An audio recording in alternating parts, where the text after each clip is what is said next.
Catimini. Voilà, un jeu très original dont on a particulièrement apprécié le matériel qui était original, qui était coloré. Donc c'est un jeu de lassage, voilà, un jeu qui permet de travailler sur la motricité fine, la discrimination visuelle et qu'on a trouvé très adapté pour une utilisation à l'école.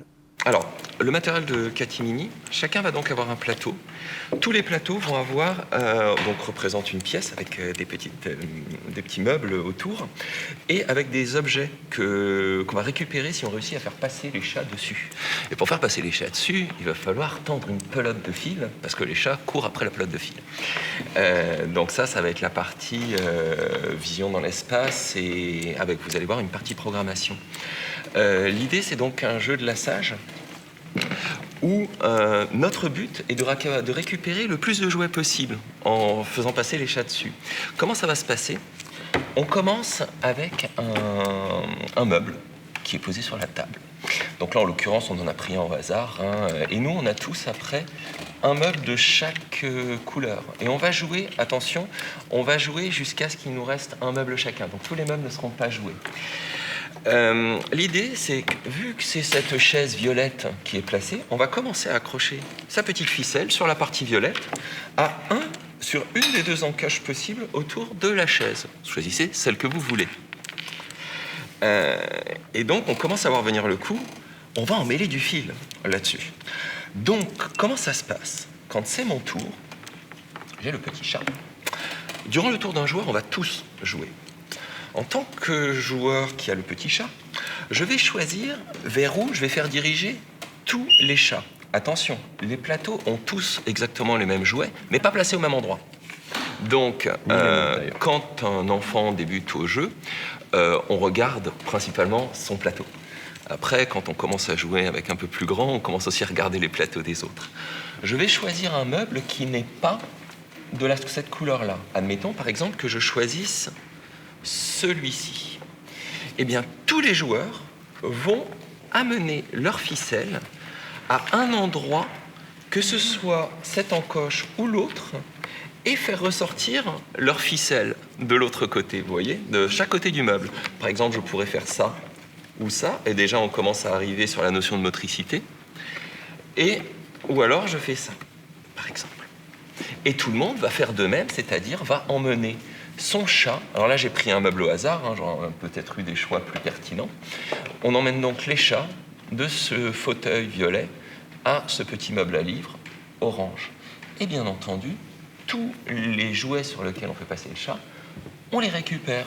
Donc là, en l'occurrence, attention, il y a un nombre limité de jouets.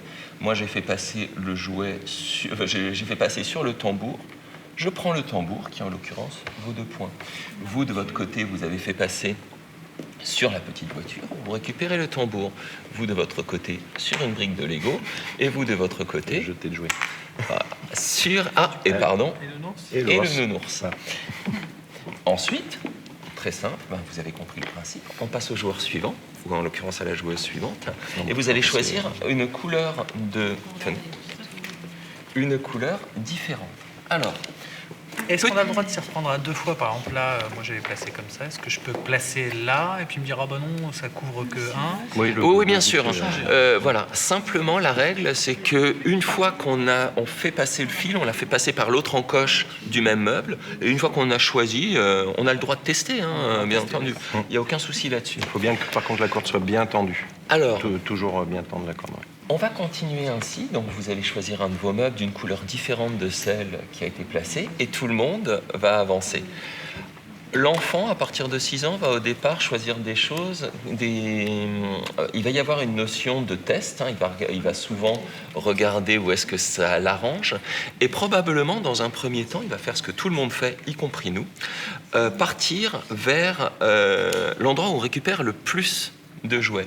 C'est intéressant de récupérer le plus de jouets, mais les jouets, il y a 2 temps, je dirais, de stratégie. La première, essayer de récupérer un max de jouets. Mais on va s'apercevoir que les jouets, ils sont classés en ordre de points croissant. Donc, plus on attend, plus c'est intéressant. Voilà. Ça, on s'en aperçoit dans un 2e temps. 3e temps, au début, on joue pour nous. C'est-à-dire on essaye d'optimiser son plateau, ce qui est déjà pas mal, parce qu'il y a déjà de la vision, de la vision spatiale, de la mobilité, un peu de souplesse stratégique pour pouvoir se dire quel est le meilleur choix. Et au bout d'un moment, on va regarder le plateau des autres et choisir à l'œil ce qui nous intéresse, mais qui potentiellement intéresse au minimum les autres.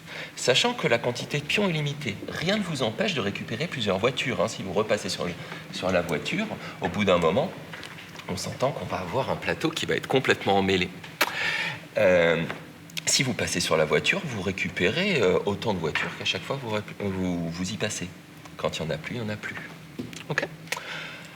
Une partie va durer, on va dire, une petite vingtaine de minutes, puisqu'on va jouer jusqu'à ce que chacun ait joué toutes ces tuiles sauf une. Sauf une. On va avoir toujours le choix sur la dernière et puis pas être bloqué, parce que si j'ai du jaune et qu'on a joué un jaune et un rouge et que le jaune est tombé avant, bah, du coup je peux jouer que l'autre. J'ai pas trop le choix sur la dernière tuile. Et vous avez tout le jeu. Je crois qu'il n'y a pas... Maintenant, qu'est-ce qu'il y a à dire autour de ça ? Ah oui, c'est un jeu qui est auto-rembobinant. C'est-à-dire qu'une fois qu'on a fait tout son petit barda, une des choses, alors là, c'est pour y avoir joué avec des ludothèques, et voilà. Ce qui est intéressant, c'est qu'une fois que tout est emmêlé, de toute façon, il va falloir rembobiner sa petite bobine.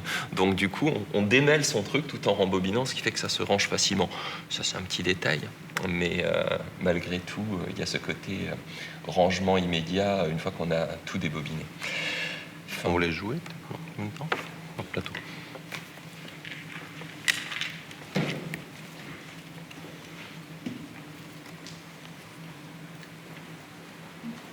Alors, vous avez une voiture et un nounours.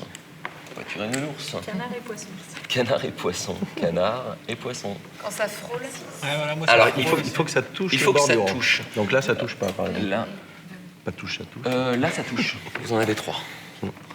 1, 2. Ah, ça dépend de la tension du... Ouais, mais normalement, bien tendu, il n'y a pas trop de débat. Et là, au niveau de la tension, vous touchez à rien. C'est bien ça, hein, je ne me trompe pas, c'est zéro. C'est l'ombre après, l'ombre des points. Hein? On a le droit de cacher ses points.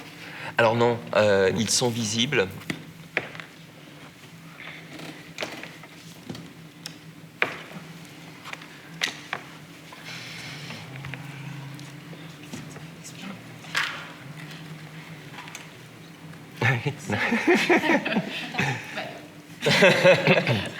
Du coup, Je crois que c'était une stratégie. Le poisson à nouveau. et le ballon. Non, c'est parce que j'avais 2 fois le poisson. Tu veux Le canard. Canard, un canard par ici, Donc, rien par ici, Une brique de Lego. une brique de Lego. Mon chat est très frustré. Sachez. Émile va se venger. Du coup, il faut passer la petite tuile chat pour dire qui est le premier joueur. Voilà. Pour les enfants, c'est quand même mieux. Comme ça, on sait où on en est. Sachant que malgré tout, tout le monde joue autour de chacun, de fait. À chaque tour, tout le monde joue et ça, c'est chouette.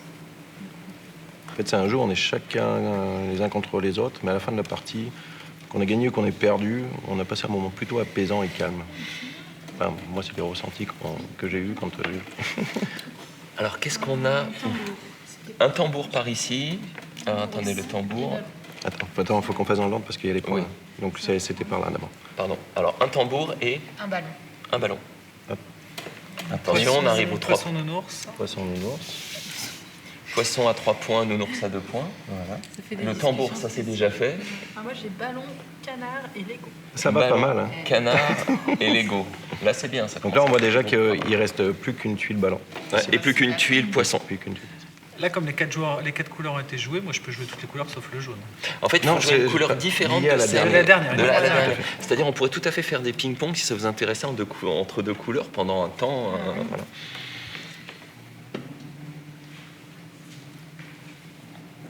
Sachant que les tuiles meubles, là, on les laisse visibles, mais ça, pour le coup, vous pourriez les avoir cachées, et c'est sans que les gens sachent exactement vers quel meuble vous pouvez aller. Un peu comme une main de carte.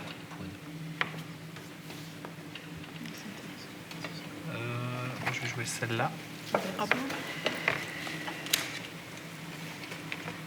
Ceux qui donnent.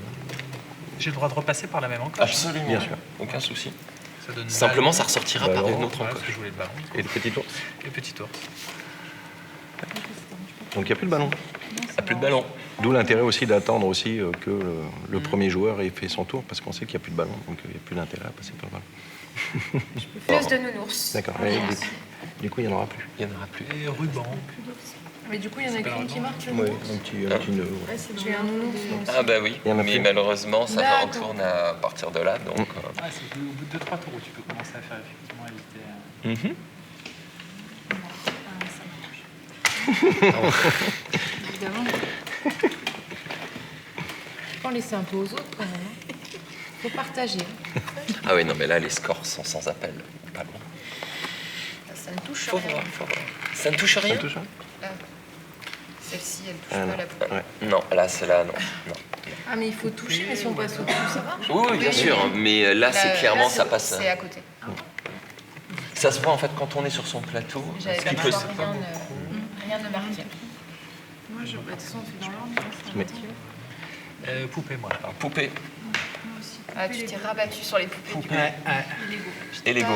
Chercher poupée ou tambour. ouais. J'ai pas oublié de te passer. Tambour, il y en a, c'est le dernier. C'est le dernier. Canard avant-dernier.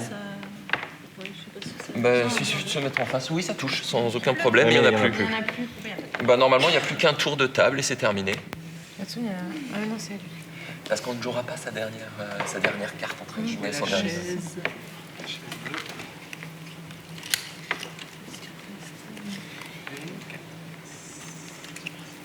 Ah oui, alors plus de du ballon, coup, ça se joue. C'est moi qui vais ramasser. Ah la oui, balle. c'est ça, Ah, ça ouais, commence c'est à ça, devenir c'est sacré. Il reste que la dernière poupée. Ok. Donc du coup, ça Poupée fait canard. poupée canard. Il n'y a plus de poupée, il n'y a plus de canard. Ah, très bon, très bon. Le canard. Du coup, j'ai évité le ballon, il n'y en avait plus. À chaque fois, je me fais avant. La souris. Des souris, il y en a D'accord. plein encore. Oui, les souris, c'est la deuxième petite souris qui est. Stratégie pour observer, essayer d'être le dernier à choper. Tu fais voler poupée et canard. Voilà. Donc plus. J'avais vu que tu cherchais poupée et canard. Donc, après, vous avez une bonne idée du jeu. Je pense qu'à partir de là, vous avez tous et toutes joué le même nombre de tours. Il resterait un tour de table pour la finir. Et vous pourrez voir, donc, pour le rangement, et quand vous allez déballer, vous allez juste réenrouler autour de votre bobine. Donc, que dire à propos de ce jeu? Déjà, On peut vous laisser compter les points aussi. voilà. On compte juste les points à la fin. Oui. Après, il y a une variante où Qui est mon point, j'aime bien. qu'on va plus jouer entre joueurs confirmés. Et, Il y a un ordre. Il faut savoir que quand on... Ah ouais, là, c'est une petite... Là, j'ai vu que t'as- C'est chaud, c'est chaud. Et donc la variante est finalement assez simple, c'est qu'on peut jouer aussi avec les séries. C'est-à-dire qu'on peut avoir un bonus de points si on réussit à faire une série de chacun des... En plus des points comptés, une collection de chacun des objets. Et à chaque fois que vous avez une collection, vous avez un petit bonus de points. On en a un de chaque. Exactement. Donc, c'est ça. Ah, génial. Oh, puis le lassage est agréable, il est doux. Exactement, les cordes ont été... Ça joue. Non mais c'est vrai. T'as plein de jeux avec des lassages où c'est une corde, Voilà. qui pour le coup est une corde. Donnez le prix, parce que c'est pour vous. Hein. Moi, je suis Le jeu est à 24, enfin 25. 2 à 4 joueurs. 2 à 4 joueurs. 25 €. D'un point de vue après pédagogique, on s'entend que on va avoir forcément motricité fine, mécaniquement, tout ce qui va être vision visio-spatiale, vision dans l'espace, obligatoirement de la planification. Parce que la planification va se passer, comme je vous l'ai dit tout à l'heure, en 3 étapes. La première, c'est on travaille pour l'instant présent. Donc on ne calcule que ce qui va nous optimiser notre nombre de jetons. Dans un deuxième temps, on commence à se dire ça je peux attendre, je vais plutôt aller sur ce qui commence à manquer. Et dans un troisième temps, je planifie pour moi et aussi contre les autres. Voilà. Et puis après, pour le comptage des points, nous ce qu'on fait, on fait des agrégats par 5 ou 10. C'est-à-dire, ça permet, pour le comptage des points, simplement on empile les pions par 10, puisque c'est le fait qu'on ait des valeurs 2, 3, 4 permet de le faire très facilement. Voilà. Bah, très bien. Est-ce que vous l'avez déjà testé, eu des retours d'un test en classe? Alors, en classe, Oui.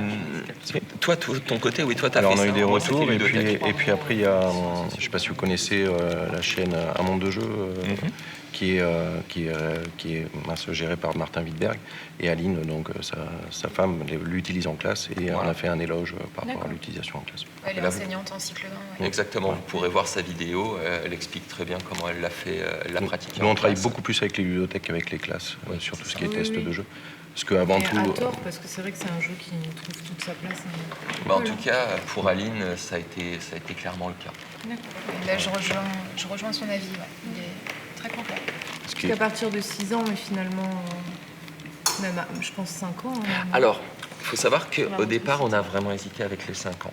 Mais on a préféré être honnête. À 5 ans, on avait des entre-deux, c'est-à-dire Ouais, des enfants qui étaient à l'aise, des enfants qui étaient nettement moins. 6 ans, ça passe crème. Donc on a préféré mettre un âge un peu plus solide, ne serait-ce que pour les agrégats par 10 points, toute cette partie-là qui permettait d'éviter d'avoir dire « ouais, c'est un 5 ans, mais il a un peu de difficulté ». Comme il n'y a pas de notion de vitesse, on n'a Absolument. pas à dérouler sa pelote plus vite qu'un autre. Non, non. À Rien de 5 tout ans, ça. peut-être il y aurait moins de Après, planification. c'est Mais ça. après, sur le jeu, en tout cas la mécanique de jeu, c'est. Bon, mais merci beaucoup. Eh ben, avec C'était très plaisir. clair.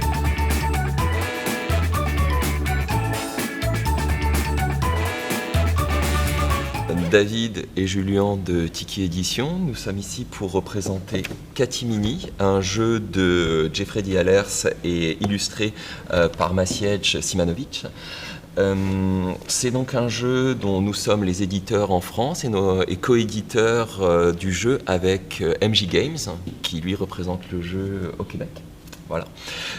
C'est donc un jeu de lassage où on enroule une ficelle autour d'un plateau pour essayer un peu de planification, pour essayer d'aller attraper des petits jouets, parce qu'il a tout, je crois, pour un enfant à partir de 6 ans, pour développer tout ce qui est aspect planification, un début de stratégie. Pour nous, ce qui est un gros avantage, c'est qu'à la fois, ils peuvent y jouer en autonomie à partir de 6 ans, avec justement ces notions de planification, motricité, vision dans l'espace, et avec un jeu qui, à notre avis, n'ennuiera jamais des parents s'ils veulent y jouer avec. Voilà.